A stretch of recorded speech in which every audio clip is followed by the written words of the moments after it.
नमस्कार, हम इस समय हैं आर्केड बिजनेस कॉलेज सगुना मोड़ खगौल रोड में और यहाँ पर एक संस्था किरण दृष्टि और शौर्य नमन मिलकर 15 अगस्त से 3 दिन पहले उन सूर्यवीर जवानों के लिए जो देश के लिए लड़ते हैं, शहीद होते हैं और देश की रक्षा करते हैं, हम जैसे लोगों की सुरक्षा में लगे रहते हैं। देश के जवान, उन जवानों के लिए शौर्य नमन जो है काम करती है और उन शहीदों के घर जाकर उनके गांव में उनके लिए एक स्मारक बनाते हैं। और किरण दृष्टि भी समाज के उन लोगों के लिए काम करती है जो लोग समाज में कहीं ना कहीं अंतिम पायदान पर हैं।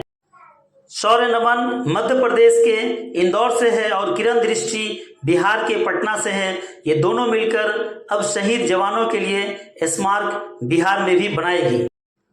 आइए देखते हैं इस पूरे कार्यक्रम को और जानने की कोशिश करते हैं कि क्या है किरण दृष्टि और शौर्य नमन।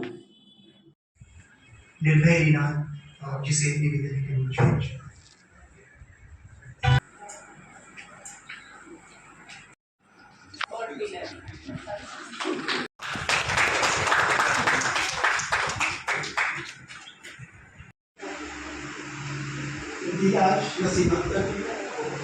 रौनक की विनीत शुक्ला भी संचालन कर रहे थे। सभी सम्मानित कविगण यहाँ उपस्थित हैं और भाइयों बहन की बात करते हैं तो इसमें मुझे पहला अध्याय श्री राम से शुरू होता नजर आता है। जब लंका जीती जा चुकी थी, विभीषण का राज्याभिषेक हो चुका था, तो विभीषण के मन में एक स्वाभाविक ख्याल आता है कि ये सोने की लंका है, सारी सुख सुविधाएं विलासता यहाँ पर है, क्यों न यही रह जाए। उस समय वो अपने भाई को ये कहते हैं कि भैया क्यों वापस अयोध्या जाए। उस समय मर्यादा पुरुषोत्तम श्री राम जो उत्तर देते हैं वो हमारी आने वाली पीढ़ियों के लिए प्रेरणा स्रोत होता है। वो एक महावाक्य होता है। श्री राम कहते हैं, अभी स्वर्णमयी लंका नमी लक्ष्मण रोचते, जननी जन्मभूमि च स्वर्गादपि करेस। लक्ष्मण, यद्यपि यह लंका सोने की है, लेकिन मेरे लिए मेरी मातृभूमि से बहुमूल्य कुछ नहीं है। आज जब हम अपने आसपास उन लोगों को ढूंढने की कोशिश करते हैं कि वो कौन लोग हैं जिन्होंने भगवान श्री राम के इन आदर्शों से, इन मूल्यों से अपने जीवन को सींचा है, तो मेरे सामने निधि राज का चेहरा याद आता है। ऐसा इसीलिए कि वो बेहतर रोजगार के मौकों के लिए इस राज्य से बाहर जा सकते हैं, वो बेहतर मंच पाने के लिए देश और दुनिया भर के मंचों पर जा सकते थे, लेकिन उन्होंने बिहार में रख के साहित्य की सेवा और समाज की सेवा करके है। तो आपकी भरपूर तालियों के बीच ये भी लाइन को मैं आमंत्रित करता हूँ कि वो संस्थापक का स्वागत भाषण। किरण दृष्टि माँ किरण ठाकुर के नाम पर ये संस्था है। को अपने माता पिता के लिए, आप अपने माता पिता को कुछ दे नहीं सकते हैं बदले में। ये हिसाब नहीं है, ये व्यापार नहीं है, ये प्रेम है, ये सत्कार है। आप ये जतन कर सकते हैं कि अपने माता पिता के लिए आप क्या काम कर रहे हैं और क्या आपको करना चाहिए। अगर आप उनके समक्ष हमेशा हैं किसी भी रूप में, यही उनकी सफलता है।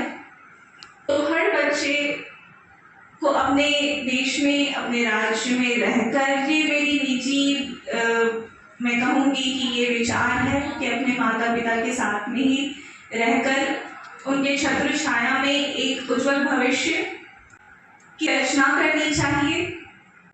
हमारा ये उद्देश्य है कि हम देश भर में कला साहित्य का उजागर करें। साथ ही एक नाम आज आ रहा है, वो है शौर्य नमन। शौर्य नमन एक ऐसी संस्था जो पूरे देश के लिए काम कर रही है, वीर जवानों के लिए काम कर रही है। आप देश की सहायता करें, देश के लिए जिएं, यही सबसे बड़ी बात होती है। हम यही दे सकते हैं इस देश को, हमारी मिट्टी को। तो आज मैं स्वागत करती हूँ आप सभी का। बहुत महत्वपूर्ण बात है कि स्वरों की महारानी लता जी का जन्म हमारे शहर में हुआ। पद्मश्री कैप्टन मुश्ताक अली, सी के नायडू जी राहत इंदौरी के शहर से मैं आपका स्वागत करता हूँ, अभिवादन करता हूँ, प्रणाम करता हूँ। देखिए, शौर्य नमन का मैं आज प्रतिनिधित्व कर रहा हूँ। यहाँ पर हमारे साथी मंचासीन हैं, परम पुनीत मंच को प्रणाम करता हूँ। आज हमें आदरणीय मैम ने जोड़ा है अपने साथ। बड़े गर्व का विषय है कि बिहार में हमारे दूसरा कदम है। उसके लिए मैं संजीव मुकेश भैया का आभार व्यक्त करता हूँ कि हमारे साथ रहते हुए उन्होंने हमेशा हमें अवसर प्रदान किए हैं। शौर्य नमन एक ऐसा फाउंडेशन है जिसमें हम अपने अपने व्यवसाय से जुड़े हुए लोग अपने अपने कमाए हुए अंश में से कुछ पैसा निकालकर उन वीर सपूतों के नाम करते हैं जिन्होंने देश की रक्षा में अपने प्राण न्यौछावर कर दिए हैं। अभी मैं देख रहा था कि बड़ी जागृति फैलानी पड़ती है देश में। बड़ा दुखद है लगता है कई बार।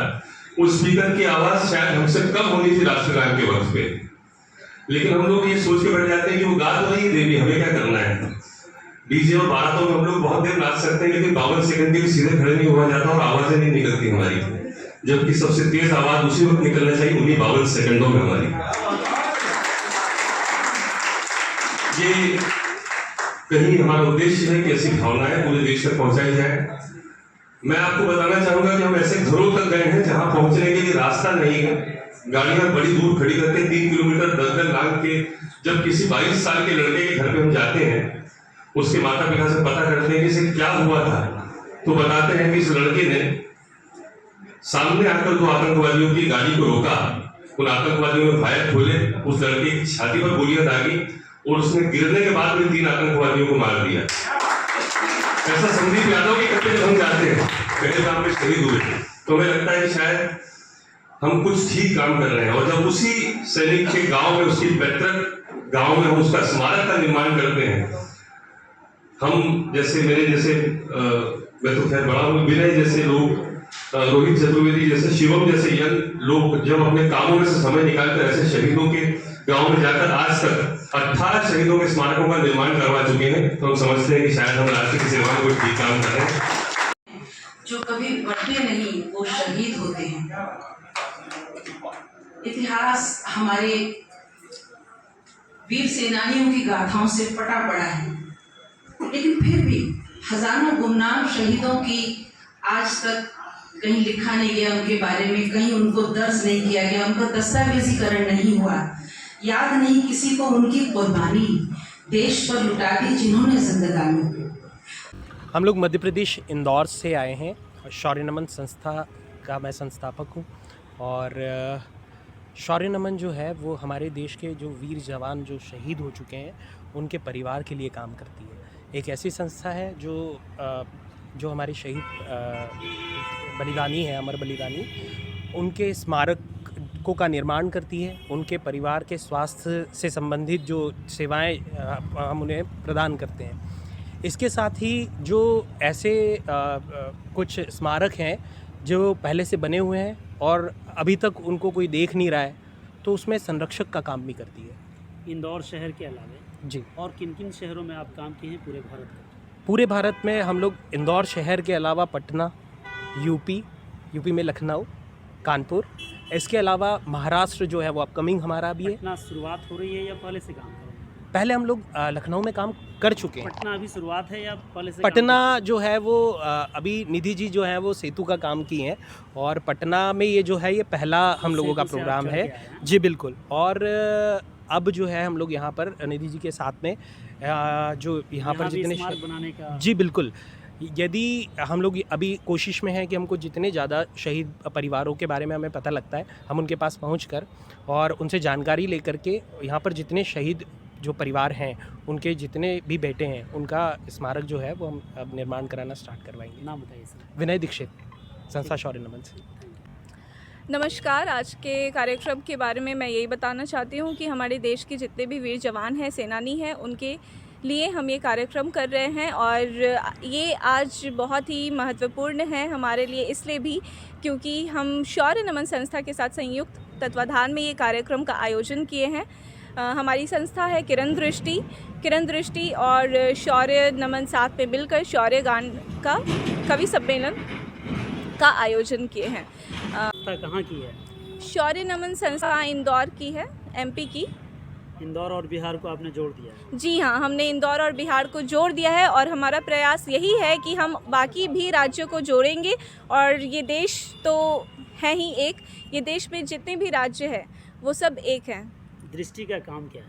दृष्टि का काम ये है कि कला, साहित्य और जितनी भी भाषा है भारत की, हम अंग्रेज़ी भाषा को अपना रहे हैं और अपनी भाषा भूल रहे हैं। तो हम उजागर कर रहे हैं भारत के अलग अलग भाषा को, कला संस्कृति जिन्हें मंच नहीं मिलता है, तो ज़्यादातर हम वैसे ही कलाकार को आमंत्रित करते हैं जिन्हें वो मंच प्रदान नहीं हुआ है। किरण दृष्टि अभी तक क्या क्या की है समाज के लोगों के लिए जिससे समाज को लाभ मिला हो? किरण दृष्टि अभी समाज के लोगों के लिए शिक्षा में और भी बहुत सारी ऐसे हम बुज़ुर्गों के लिए काम करते हैं जिनके बच्चे बाहर चले जाते हैं। हम इससे बहुत ही भावनात्मक रूप से जुड़े हुए हैं।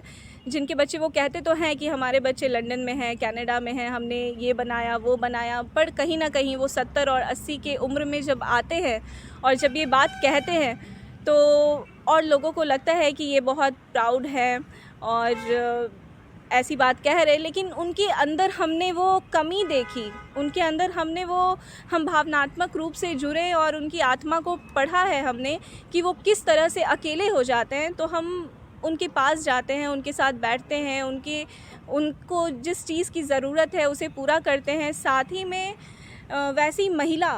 वैसी महिला जिनके पति का देहांत हो गया है और जो किसी रूप में अलग है, अकेली महिला हो करके वो अपने बच्चों का परवरिश कर रही हैं।